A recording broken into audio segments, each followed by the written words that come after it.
Assalamualaikum warahmatullahi wabarakatuh. Waalaikumsalam warahmatullahi wabarakatuh. Welcome to Kanal Kenal. Kanalnya kesehatan mental. Kesehatan mental bukan pilihan.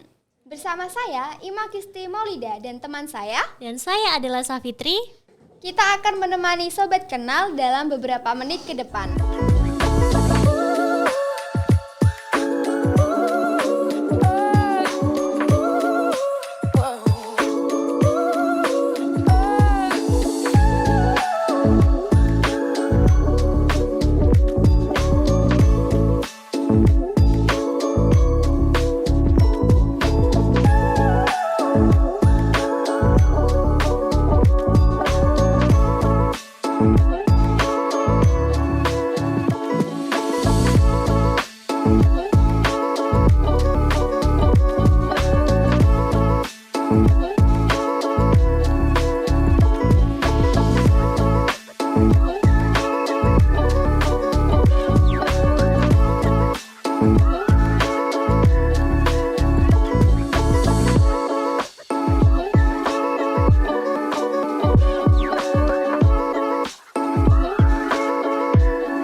Kayaknya Sobat Kenal belum kenal deh sama kanal kenal kita ini. Nah, kita kenalan dulu yuk. Yuk. Nah, kanal kenal ini merupakan suatu program untuk merealisasikan mata kuliah praktikum mikro penyiaran Prodi Komunikasi dan Penyiaran Islam, Fakultas Dakwah dan Komunikasi Islam IAIN Kudus. Kanal kenal ini membahas tentang apa sih, Kak? Kanal Kenal Podcast ini membahas tentang fenomena-fenomena yang sekarang tengah naik daun di kalangan masyarakat sekarang ini. Wow, apa tuh, Kak? Nah, yang sedang naik daun di kalangan masyarakat ini itu tentang kesehatan mental. Seperti kasus yang sempat ramai di sosial media, seorang mahasiswa yang melakukan bunuh diri setelah melihat diagnosa kesehatan mentalnya. Peristiwa tragis telah menyelimuti seluruh langit di daerah istimewa Yogyakarta akibat insiden bunuh diri dari salah satu mahasiswa Universitas Gadjah Mada. Korban melakukan aksi bunuh diri dengan melompat di salah satu hotel wilayah Kolombo, Kabupaten Sleman, daerah istimewa Yogyakarta pada Sabtu sore 8 Oktober 2022 pukul 13 waktu Indonesia Barat. Menurut keterangan polisi saat olah TKP, polisi sempat menemukan beberapa surat keterangan dari rumah sakit. Pernyataan tegas pun disampaikan oleh Kapolsek Pulang Sumur, Kompol Sumanto, yang menegaskan bahwa korban dengan inisial TSR tersebut bunuh diri karena memang mengalami gangguan psikis sebelum melakukan aksinya.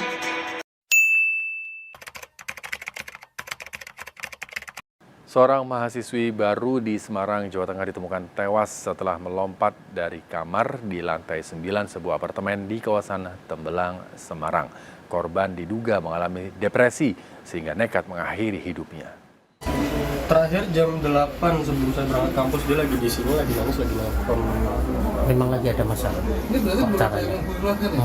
Belum. Terus udah rasan-rasan pengen ngancam bunuh diri sejak kapan? 2 atau 3 hari yang lalu dia udah sempat duduk di balkon situ.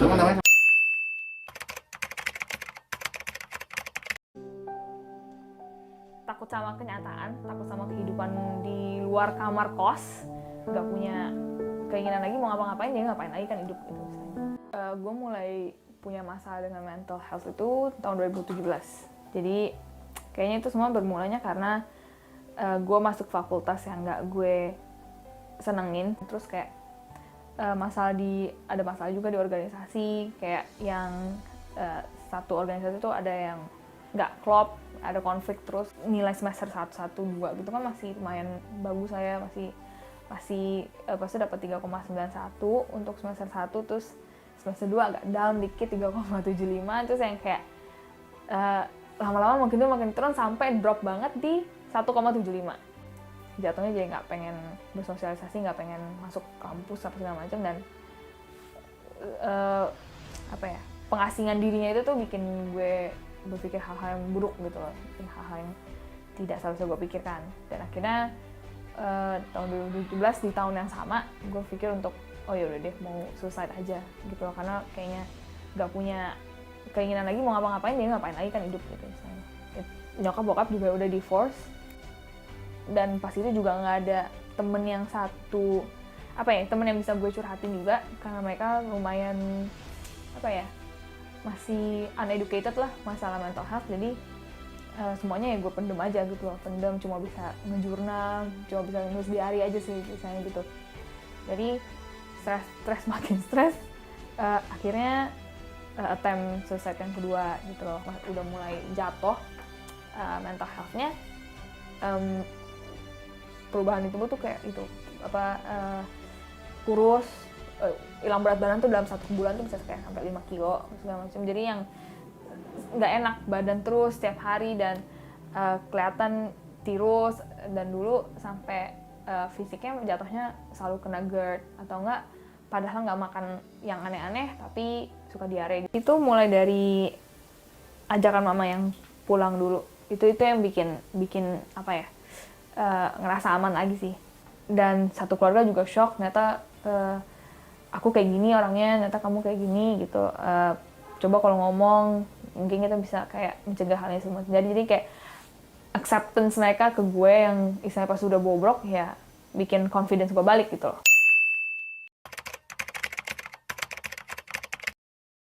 Pasalnya ia sampai harus dipasung lantaran kelewat tertekan saat mengerjakan skripsi. Awal stres dan kalaf. Saya dipasung karena ngamuk terus. Rumah ampe hancur. Tulis pemilik akun di videonya. Selasa, tanggal 26 Juli tahun 2022. Videonya memang tidak terlalu jelas, namun terlihat seorang pemuda yang hanya bisa duduk lemas di tengah ruangan. Publik dibuat semakin tersentuh setelah menyaksikan foto mahasiswa Malang itu sebelum insiden skripsi membuatnya tertekan sampai mengamuk menghancurkan rumah. Usut punya usut. Pemuda itu ternyata mengalami kondisi kejiwaan yang disebut anxiety disorder alias gangguan kecemasan. Beruntung kini ia sudah mendapat perawatan yang diperlukan dan sudah hampir pulih 90%. Hati-hati guys. Kalau lagi nyusun skripsi jangan diambil pusing. Ungkapnya melanjutkan.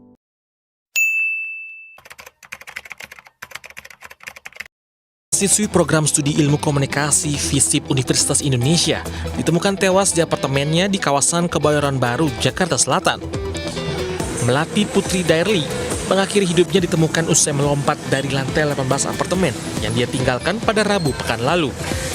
Belum diketahui motif korban melakukan aksi tersebut, namun dari keterangan saksi yang berada di lokasi, diduga korban mengalami depresi.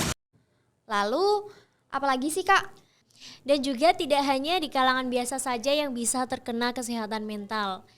Seperti kemarin ada selebritis tuh yang terkena kesehatan mentalnya sehingga dia itu tidak muncul di dunia pertelevisian cukup lama. Tak hanya teman sesama selebriti, Devano juga mendapat komentar dukungan dari sang ibu. Sakitnya Devano kembali mengungkit kisah lama soal penyakit mental yang diderita aktor berusia 20 tahun ini. Sebelumnya Devano pernah mengakui ingin menyerah dengan karir dan kehidupannya karena mengalami depresi. Padahal di sepanjang tahun 2023, Devano menegaskan banyak mengambil pekerjaan film dan manggung.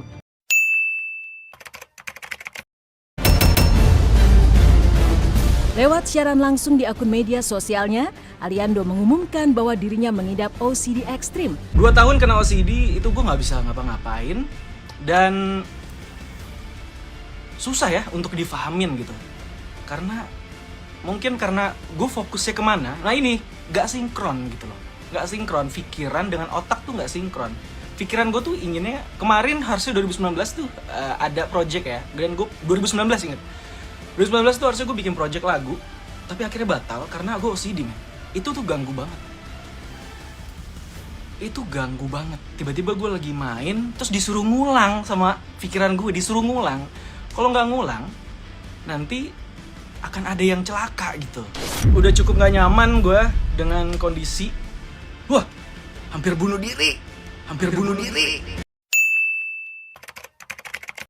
Aku PTSD, Post Traumatic Stress Disorder, dan aku udah bilang ini kemana-mana sih, jadi I'm okay with it. Aku udah berdamai dengan itu juga. Ya, karena itu tidak parah dan itu tidak membutuhkan obat, jadi aku hanya butuh ke psikolog dan melakukan beberapa terapi. Jadi udah beberapa kali pertemuan, terus ngerasa bisa ngelakuin sendiri, dilakuin sendiri.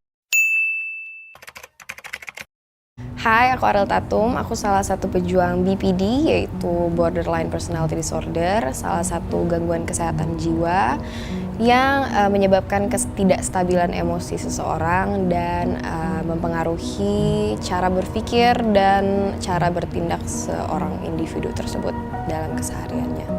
Umur berapanya tuh agak rancu aku ya, soalnya dari 13 tahun aku udah ke psikolog dan didiagnosa A, B, C, D gitu karena salah-salah, karena memang ternyata apparently BPD itu salah satu penyakit kejiwaan yang sulit untuk dideteksi. Gitu aku tahu pastinya banget dan menerima itu ketika aku umur 18 tahun. Di situ aku udah belajar banyak tentang apa itu BPD, apa itu penyebabnya, kenapa bisa seperti itu, apa aja triggernya. Sebenarnya dari dulu aku udah dibully secara sosial media dari aku umur 14 tahun. Waktu pertama kali aku pacaran tuh kayak semua orang langsung pada ngebully. Aku sempat berhenti berkarya. Aku suka ngelukis kan, I write poetries, I write songs, and then I stop. Aku bilang sama psikolog aku, ke psikiater aku bahwa kayak gue nggak bisa ngapa-ngapain kalau gue nggak depresi. I don't know what to write, I don't know what to paint, I have no inspiration. Karena ternyata apparently inspirasi aku sama ini datang dari depresi tersebut gitu loh. Sampai akhirnya aku mikir, terus gue harus depresi terus gitu biar gue produktif, kan enggak. Akhirnya aku perlahan-lahan mencoba, waktu awal psikolog aku bilang kayak gini, ya udah coba paksain diri untuk kayak tetap berkarya aja walaupun kamu nggak tahu apa yang mau kamu gambar, apa yang mau kamu tulis gitu. Aku coba susah, akhirnya I come up with a plan and that works every time sampai detik ini. Aku tetap ekspresikan diriku, kemelankoliaan aku itu ke karyaku saja. Saran aku adalah kalau misalnya kamu ngerasa kamu mengalami atau merasakan sesuatu yang kamu nggak bisa jelaskan dan nggak bisa dibantu sama siapa-siapa, kamu ngerasa nggak ada yang mengerti, kamu pun nggak paham, itu sepertinya udah saatnya kamu cari bantuan profesional gitu. Jangan tanya sama orang yang juga tidak mengerti, karena itu bisa jadi misleading, malah jadi memperburuk suasana gitu, memperburuk situasi gitu. Jadi daripada bertanya-tanya sendiri, bertanyalah ke orang yang memang paham, yang memang ahlinya. Jangan malu untuk ke psikolog, ke psikiater. Saya Ariel Tatum, let's end the shame. Itu selebritis ya, Kak? Iya, itu selebritis. Padahal kan menurut orang lain menjadi selebritis itu adalah pekerjaan yang enak gitu ya, pekerjaan yang menyenangkan. Jadi kesehatan mental itu bisa terjadi kepada siapa saja, maupun itu masyarakat biasa maupun selebritis. Begitu ya, Kak? Iya, Kak. Nah, dari fenomena-fenomena tadi, menurut Kak Adel, kesehatan mental itu seperti apa sih, Kak? Nah, menurut saya itu kesehatan mental tidak bisa dianggap hal sepele. Karena kesehatan mental itu bisa mempengaruhi kehidupan selanjutnya seperti entah itu lingkungan masyarakat, lingkungan keluarga, maupun bisa mempengaruhi kesehatan kita. Oh, berarti kesehatan mental itu sangat penting ya, Kak? Penting sekali, karena ketika kita menjaga kesehatan mental kita, otomatis tubuh kita juga terjaga. Oh, jadi seperti itu ya, Kak Adel. Iya, Kak. Nah, untuk tanggapan Kak Kisti sendiri tentang kesehatan mental itu gimana sih?